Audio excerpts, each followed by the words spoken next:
Good morning. On October the 11th, Columbus Day weekend, we have come in our Sunday school hour to the last of our sessions on the Ten Commandments. And the interesting thing is, an interesting thing to me is that we are going to be looking at the last three commandments all at once. And it may take me a little longer than usual, but I don't want to spend a great deal of time on all three of them here in the Sunday school hour. I'll probably move over into our sermon hour with the last commandment. I think that the first the six commandments that have to do with relationships between people all lean heavily on that last one. So here they are. The last three of the Ten Commandments are: do not steal, do not bear false witness, do not covet. They don't take a lot of explanation, do they? I read Joy Davidman wrote this: the eighth commandment ought hardly to need reinterpretation. Yet some curious confusions have muddled our national attitude to theft. I'll tell you what I think. I think those curious confusions have been around for a long, long time. One of my favorite novels, as you know, one of my favorite novels is Victor Hugo's Les Miserables, and the hero in Les Miserables is Jean Valjean, and he starts off as a criminal.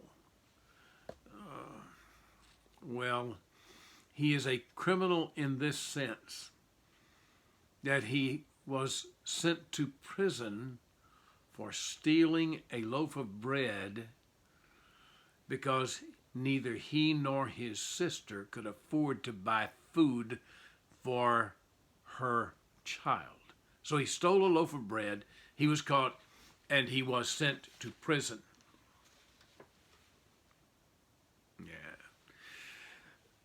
This is the way the justice system worked in Victor Hugo's time in France. And that would have been the early 1800s. About the same time that Voltaire was writing there, perhaps a little later. So Jean Valjean may go to prison for stealing a loaf of bread to feed his sister's child, and there are many poor people who go to prison for stealing when they really have no other means to feed themselves or their families. Doesn't make it right, but it sets up this curious confusion that Joy Davidman was talking about 50 or 60 years ago. Politicians go to Washington poor and emerge years later rich and powerful after having fleeced the public for millions. They may be treated with respect, perhaps even with honor. I'm not sure that they deserve the respect and honor, especially when I see them and I see the way they go in, and I see the way they come out. This has been a staple of Western thought, really, since as far back as the Roman Republic. During those days, a poor thief who stole because there was no other way to eat might be subjected to any number of torturous punishments. Burning, cutting off hands, flaying alive, even crucifixion. You remember that there was a thief on the cross next to Jesus? A thief on the cross, a thief dying because he had stolen. Thomas More wrote this in his seminal work, Utopia. He said, "Simple theft is not so great an offense that it ought to be punished with death. For great and horrible punishments are appointed for thieves." I got to turn the page to my manuscript. That was pretty slow, wasn't it? Much rather provisions should be made that there are means whereby they might get their living, so that no one should be driven to the extreme necessary first to steal and then to die. I believe that there are troubles galore in our justice system, even in our state. Violent criminals are sometimes released. Petty criminals are sometimes held. Petty criminals are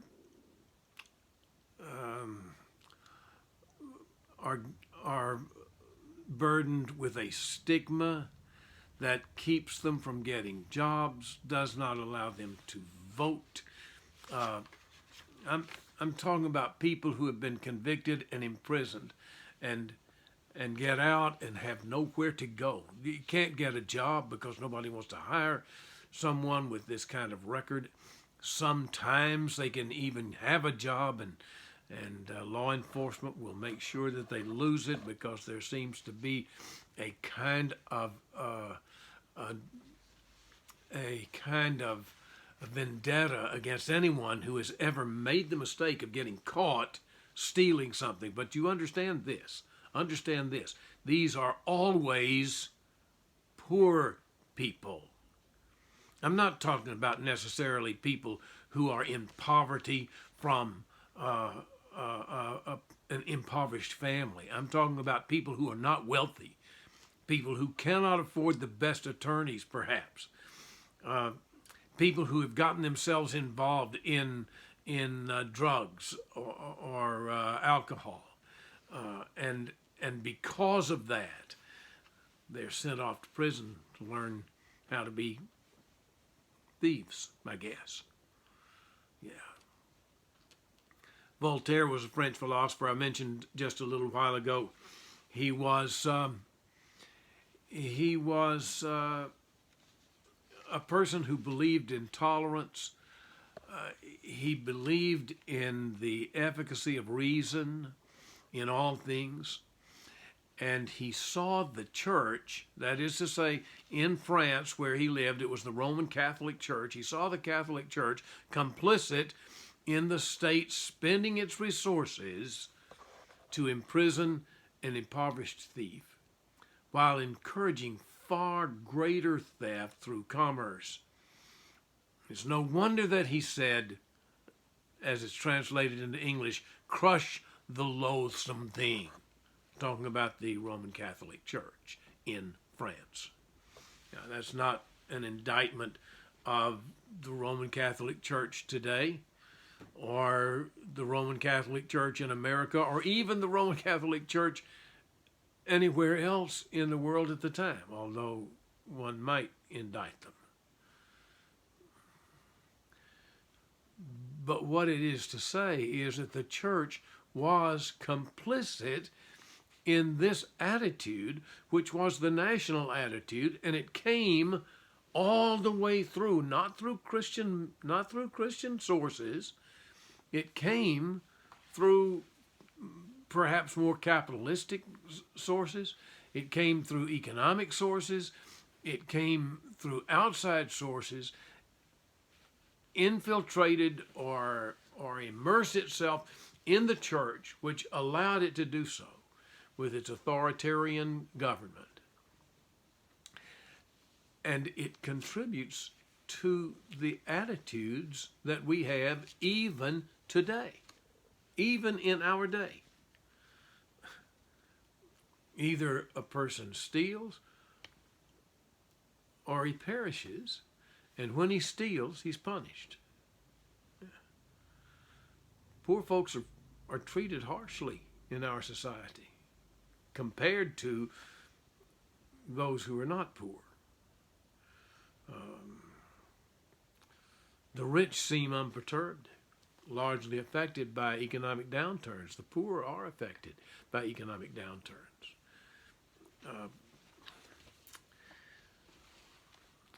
Both steal, you see, the rich and the poor. Both steal. One side is punished, one side is not. I heard a cynic once say that the great American dream is getting something for nothing.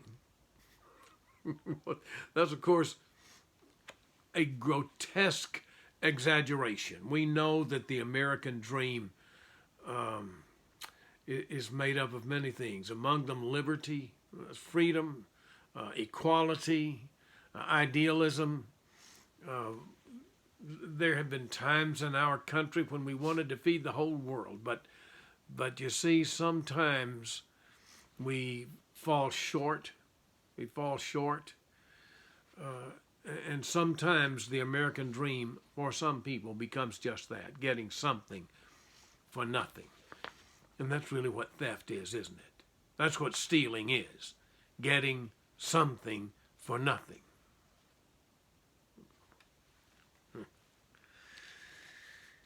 If we want to live in a just and a kind world, we should probably open our eyes to certain injustices. We need to see these things. We need to understand that they're there. And I think sometimes it's easy for us, if we are not in poverty, it's easy for us to ignore it. The ancient readers of the Old Testament understood it. They remembered the lesson. Listen.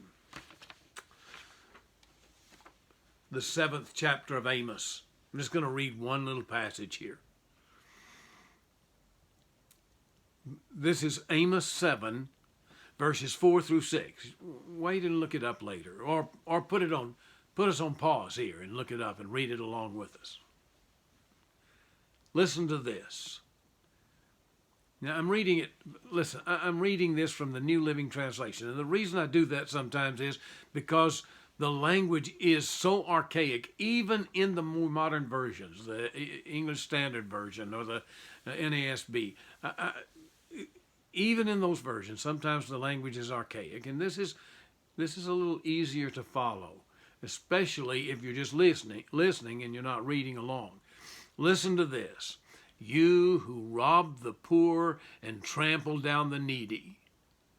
You can't wait for the Sabbath day to be over and the religious festivals to end so you can get back to cheating the helpless. You measure out grain with dishonest measures. You cheat the buyer with dishonest scales. And you mix the grain you sell with chaff swept from the floor. Then you enslave poor people for one piece of silver or a pair of sandals. Now the Lord has sworn his oath by his own name, the pride of Israel. I will never forget the wicked things you have done. Do you think that we are different? You know, Jesus told a story about a man who walked out of his house every day, and next to his gate there sat another man, and that man was poor. He was homeless. He had nothing. He was a beggar.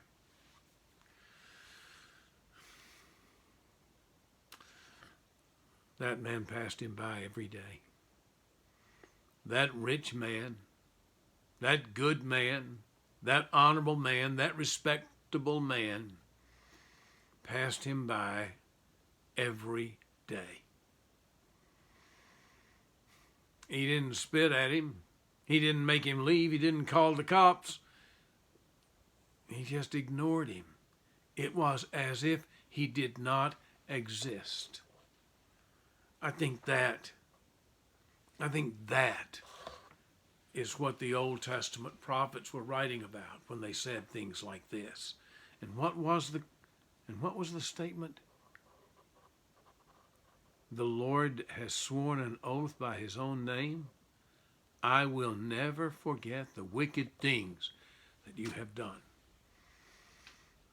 That man who walked by the poor beggar ended up in hell.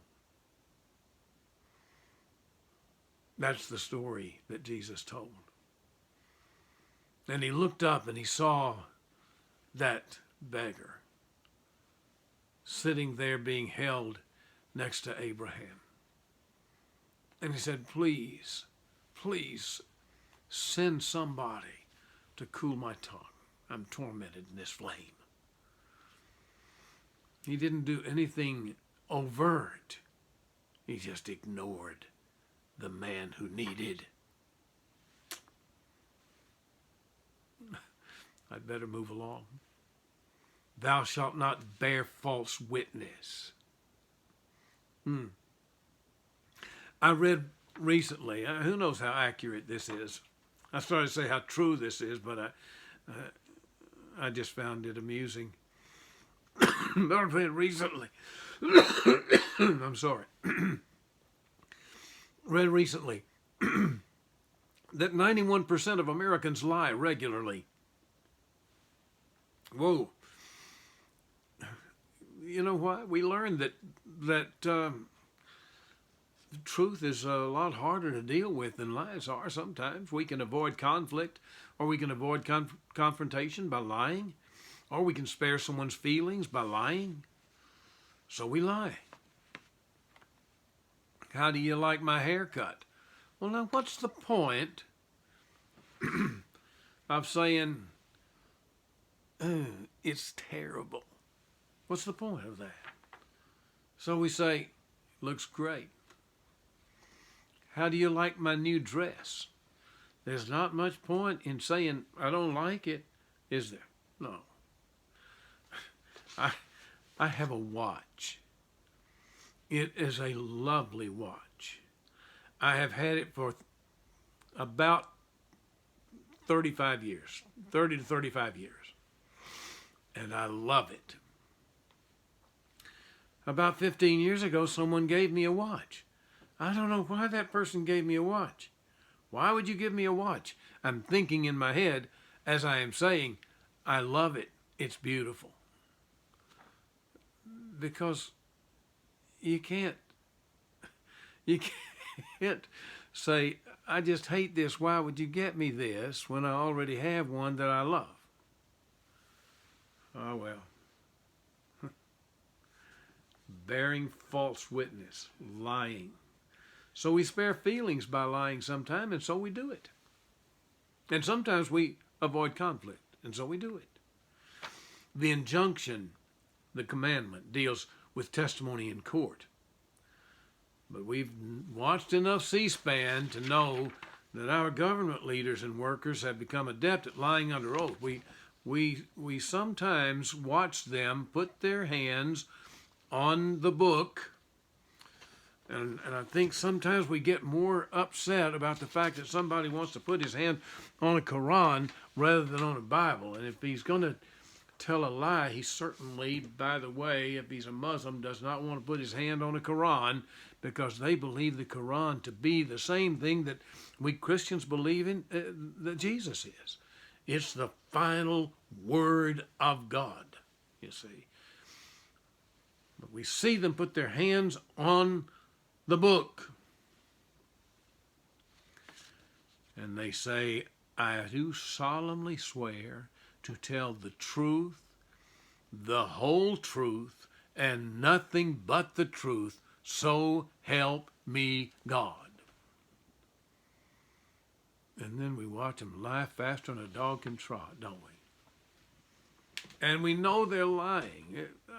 I've watched enough C-SPAN to know that. The politicians lie, the media lie, the FBI, the CIA, the DOJ, whatever other branches of government come in there. At any level, they lie to us. I don't care what the level is. They lie to us. And then they accuse the opposing party or the opposing person or persons of lying to us. It's a vicious kind of thing, isn't it? Lying undermines a person's credibility. I mean, when do you watch a person lie under oath and then believe what that person says? Unless, of course, you're just the biggest fan that there is of that person. We can forgive those people that we support and that we love, and then accuse the opponent of doing what they're doing. It's odd, isn't it? Yeah, the truth can take some twists and turns. We don't have to be frank every time, but there's never a reason to lie in court. That, by the way, can get you in prison. There is never a reason or a justification for slander or for rumor or for gossip or for exaggeration. Let us never forget that the truth counts. Now, I'll see you in church.